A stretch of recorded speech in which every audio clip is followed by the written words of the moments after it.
เป็นอย่างเจ้าบุญทรงคือมักเว้าเรื่องบาปเรื่องบุญเรื่องเวรเรื่องกรรมแท้เว้าเรื่องนรกมีสวรรค์มีคือมักเว้าแท้พากดแชร์คลิปนี้ออกไปถ้าบ่ทันฮู้บ่ทันเข้าใจเนาะไผก็ย่าในโลกนี้ถ้าหากว่าเจ้าบ่เชื่อว่าบาปมีบุญมีเจ้าบ่เชื่อว่าเวรมีกรรมมีเจ้าบ่เชื่อว่านรกมีสวรรค์มี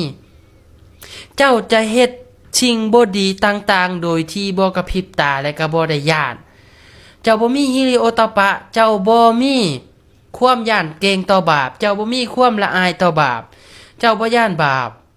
ถ้าเจ้าบ่เชื่อว่าบาปมีบุญมีเจ้าสิเฮ็ดไปเฮ็ดหยังซั่นน่ะเอาสมมุติว่าเฮ็ดบุญเฮ็ดบุญเฮ็ดไปเฮ็ดหยังทั้งๆที่เจ้าบ่เชื่อเลยว่าเฮ็ดแล้วได้บุญเฮ็ดแล้วมันเกิดความดีเฮ็ดแล้วมันเกิดความสุขแน่เฮ็ดไปซื่อๆตัวซั่นคันเจ้าบ่เชื่อว่าบาปมีเจ้าจะเฮ็ดสิ่งบ่ดีต่างๆโดยที่เจ้าบ่ย่านหยังเลยเพราะหยังเพราะเฮ็ดไปก็บ่เป็นหยังข่อยบ่ได้เชื่อเด้เพราะฉะนั้นน่ะเป็นหยังเขาจึงมักเว้าเป็นหยังเจ้าบุญทรงคือมักเว้าเป็นจังหยังพ่อแม่ครูบาอาจารย์เพิ่นจึงมักเว้ามักสอนเรื่องบาปเรื่องบุญเรื่องคุณเรื่องโทษเพื่อให้เฮาฮู้ว่า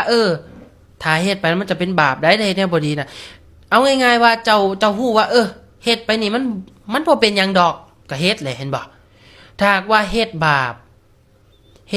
นี่เจ้าเฮ็ดซ้ำได้ก็อย่าถ้าเจ้าบ่ย่านบาปเจ้าบ่เกิดความละอายต่อบาปเจ้าก็จะเฮ็ดไปเลยโดยที่บ่คิดเลยว่าย่านเกิดเป็นบาปเป็นกรรมเห็นบ่คันเจ้าบ่เชื่อว่า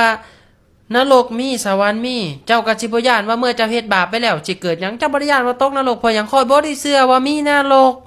แล้วข้อยสิย่านเฮ็ดหยังเด้แล้วบัดนี้เจ้าบ่เชื่อว่าสวรรค์มีข้อยสิเฮ็ดไปเฮ็ดหยังบุญเฮ็ดไปก็บ่ได้ขึ้นดอกสวรรค์ข้อยบ่ได้เชื่อนั่นแหละเพราะฉะนั้นแหละคนเฮาถ้าบ่มีความเชื่อแนวนี้มันก็ยากทุกๆศาสนามีนรกมีสวรรค์ได้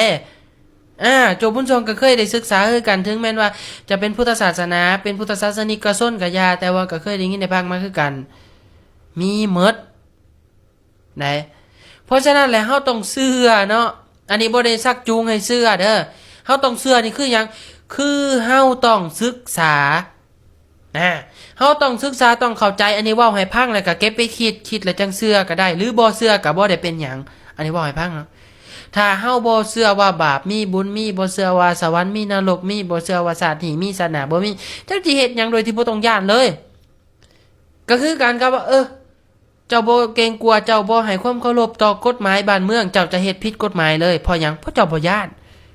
นั่นแหละเพราะฉะนั้นเฮาต้องเชื่อว่าบาปมีบุญมีนรกมีสวรรค์มีระเบียบกฎหมายมีถ้าเฮาเชื่อเฮาย้านเฮาจะบ่เฮ็ดนะบุคคลใดก็ตามที่บ่เชื่อว่าบาปมีบุญมีนรกมีสวรรค์บ่มีจะเฮ็ดบาปโดยที่บ่เกรงกลัวหยังเลยเพราะฉะนั้นพากแชร์คลิปนี้ออกไปเป็นประโยชน์หลายแก่ทุกๆคนเลย